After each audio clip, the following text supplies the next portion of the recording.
አሁን መግለጥ ትችያለሽ።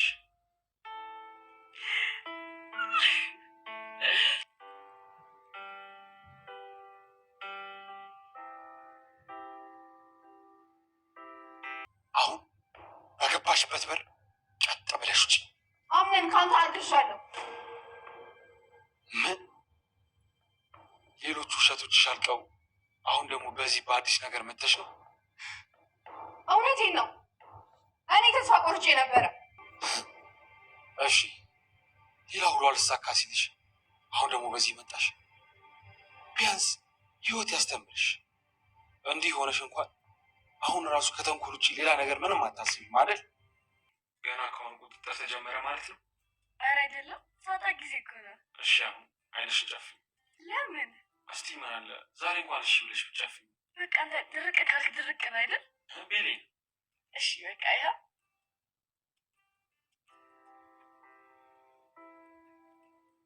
ቤሌ እመኝ፣ ሁሉም ትተን አንድ ቀን አንድ የምንሆንበት ቀን ይመጣል። የሚገባኝን የምትይው የሚገባሽን ጌት ያመጣሽው። እንግዲያውስ በሰላማዊ መንገድ አልስማማም ካልኩ ምን ልታመጪ? ቺሪ ምን ነው ደነገጥ? ሙስጣፋ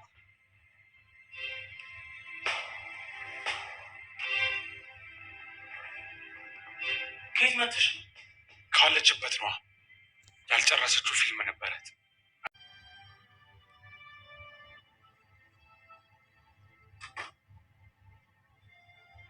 የኔ ፍቅር ወይ ምኑ በሀሳብ ተዋትሽ? እንጃ አላውቅም። አሁን እኮ ማንም የለም። ራሳችንን አዳምጠን ለራሳችን ጊዜ መስጠት ነው ያለብን። ይፋ ያልወጣው የፍቅር ጉዞ በድር ድራማ እጅግ አሁን ላይ ውስብስብ የሆነባቸው የቤለንና እንዲሁም ደግሞ የአምነን የፍቅር ታሪክ እየተቀየረ የመጣ ይመስላል። ዛሬ ላይ ደግሞ ለረዘም ላለ ጊዜ ከቤት ተባራ የነበረችው ጀሪ አርግዣለሁ በሚል ስበብ ወደ ቤት መመለሷን እየተመለከትን ነበር። በጣም የሚገርመው ነገር ቤለንና እንዲሁም አምነን ጥሩ ጊዜን ዛሬ ለማሳለፍ ፕሮግራም ይዘው ነበር። ይህንን ቀኑን ነበር ስታበላሽበት የዋለችው። የጀሪ አመጣጥና እንዲሁም ደግሞ ልጁ የማን ነው የሚለውም ጥያቄ ከባድ ነው። ባሮክ ዛሬ ለስራ ጉዳይ ከቤት ወጣ ብሏል። ስለዚህ ደግሞ መልካም ጊዜ አብረን እናሳልፋለን በማለት እች ሴት የታጨች ሴት መሆኗን እያወቀ ግን ደግሞ የራሱ ለማድረግ እየቋመጠ ያለው አምነን በአሁኑ ሰዓት እንግዲህ የቤለንና የአምነን የፍቅር ህይወት ውስብስብ ያለ ነው። ምክንያቱም ደግሞ ከዚህ ቀደም እንደምናውቀው ቤለንን በጣም ይወዳት ያፈቅራት ስለነበረ በመሀል ላይ የሚፈጠሩ ችግሮች እንዲሁም ደግሞ አለመግባባቶችና ራስን አብልጦ መውደድ የተነሳ በህልክ ብዙ ነገሮችን እያበላሹ ይገኛሉ። አሁን ደግሞ በራሷ ስህተት ወይም ደግሞ እኔ እንደ ሴቶቹ ስላለበስኩ ወይም ቆንጆ ሆኜ ስላልታየኩ ነው ልመረጥ ወይም ደግሞ በሱ ፊት ሙሉ ሆኜ ልታየው ያልቻልኩ በማለት በአምነን እንግዲህ እንደዚህ አይነት ነገሮችን አድርጋለች። ዛሬ ላይ ወንድሙ የሆነው ሰው ባሮክ እየተበቀለው ይገኛል ማለት ነው። የእናቱን ቂምና በቀል በአሁኑ አምነንን እየማረው አይደለም።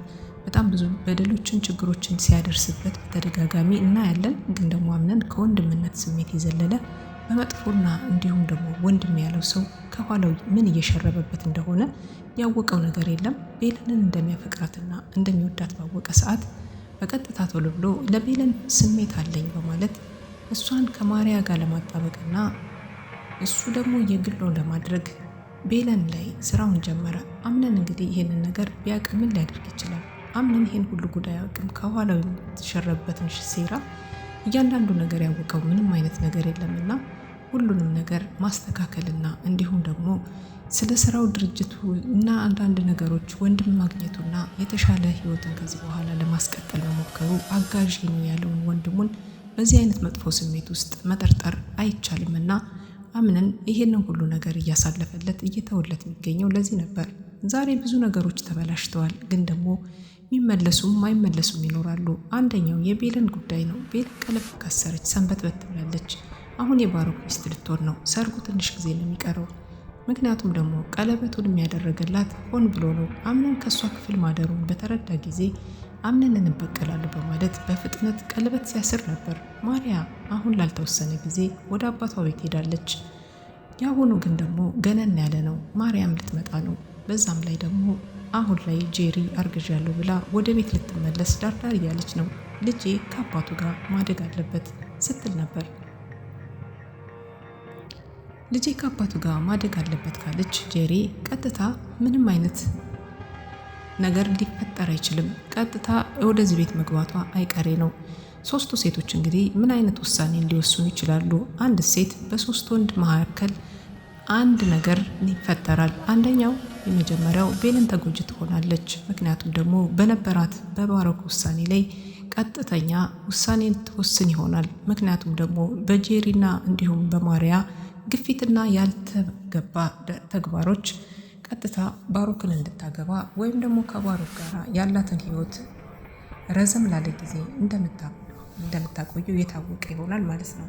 በዚህ ሁሉ መካከል ላይ ብዙ ነገሮች ቢፈጠሩም ጄሪ ላልተሸነፍ አሁንም ተመልሳ ልትገባ ገንዘብ ከሆነ ፍላጎቷ ገንዘብ ሊሰጣትና ሁሉንም አላማዋን ሊያሳካላት የፈለገ ይመስላል። ግን ደግሞ አሁን ላይ ይህንን አይነት ነገር የምትፈልግ ሳትሆን ልጄ ከአባቱ ጋር ያድጋል ለምን ለብቻው እያለች ትገኛለች። የዚህ የቤቱ ድርሻ ወይም ደግሞ የአላህ ንብረት ድርሻ ለልጄ ይገባዋል ስትል እንግዲህ እያጨበጨበች እየተናገረች ነበር። በራስ መተማመኗ 100% ሆኖ ጨምሯል።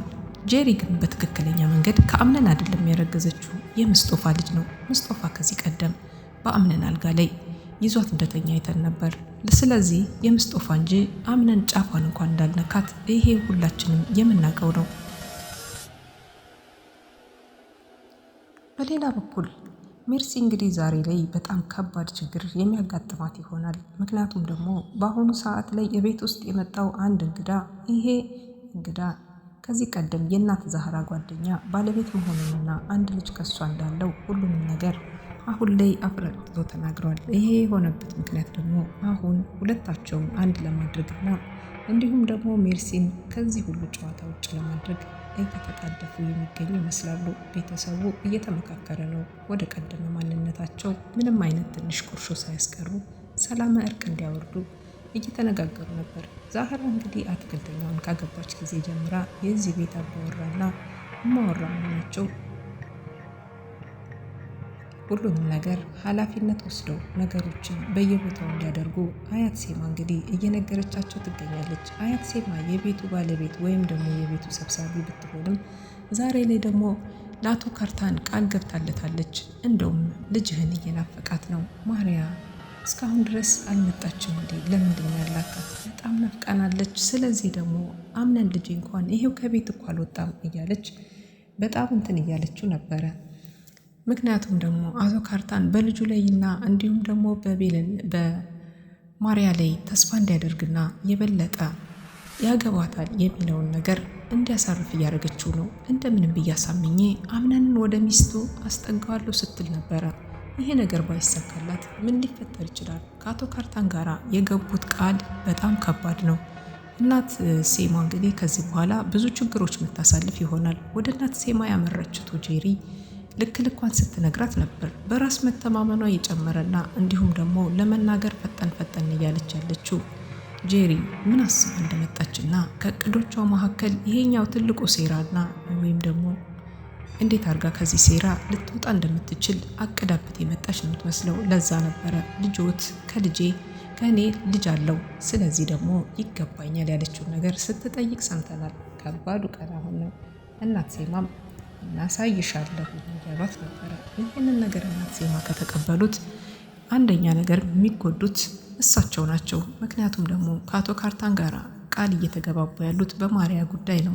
ማርያ አሁን ላይ ወደ ቤት ስትመለስ የሚጠብቃት ብዙ ጦስ ነው። አንደኛ የፍቅር ግንኙነታቸውን እያጠበቁ ያሉት ከቤለን ጋራ ይህንን ነገር በአልጋው ላይ ዘፍላ አብረው አንድ ቦታ ላይ ማደራቸውን አይተናል። ከዚህ ባሻገር ደግሞ አሁን ላይ ሌሎቹ ችግሮች እየተፈጠሩ ያሉት አቶ ካርታን ልጃቸውን ከላኳት በኋላ እዚህ ቤት ስትመጣ የምታየውና እንዲሁም ደግሞ የምትመለከተው ነገር ግራ ያጋባታል። አምነን በአንድ ጊዜ ነበር ጸባዩ ተቀያየረው። ገንዘብ ሰጥሻለሁ ትሄጃለሽ፣ ግን ደግሞ በቃ ሲላት ነበር። አሁን ላይ ሁሉም ነገር ያበቃ አይደለም። ምክንያቱም ደግሞ ጄሪ እንዳዲስ ወደዚህ ቤት ልትመለስ ነው። ህይወቱን ጨለማ ልታደርገው፣ ፍቅሩን ልትፈትነው፣ ህይወቱን ልትፈትነው ልትገባ ነው። በዚህ ፈተና እንግዲህ እንዴት ጸንቶ ሊያልፍ ይችላል? አምነን በተደጋጋሚ እንደዚህ አይነት የፍቅር ህይወቱን የሚያበላሹበት መሰናክል የሚያበላሹበት ደፍሮ ባለመውጣቱ ወይም ደግሞ የሱን የፍቅር አጋሩን በምርጫው መሰረት ይችናት የኔዋ ባለማለቱ ህልክ የተሞላበት ጉዞ መጨረሻው ዳር ሆኖ ቁጭ አለ። እሷም ለብቻዋ እሱም ለብቻው የህልክን ጉዞ ጀምረውታል። ሜለን እንግዲህ በህልክ ሌላ ህይወት ገብታለች። ይሄኛው ህይወት ደግሞ በጣም አስጠልቷትና ከወንድሙ ስለሆነ አሁን ላይ ካምነን ለመሸጋሸግ ብዙ ነገሮችን እያመቻቸች ብትገኝም ግን ደግሞ እንቅፋቶች በዝተውባታል። በየት አድርጋ ቤለን ልታመልጥ ትችላለች? አምነንስ እንዴት አድርጎ ከጄሪ እርግዝናና እንዲሁም ደግሞ ከማሪያ አሁን ስትመጣ እንዴት ሊያመልጥ ይችላል? ከባዱ ጊዜ አሁን ነው።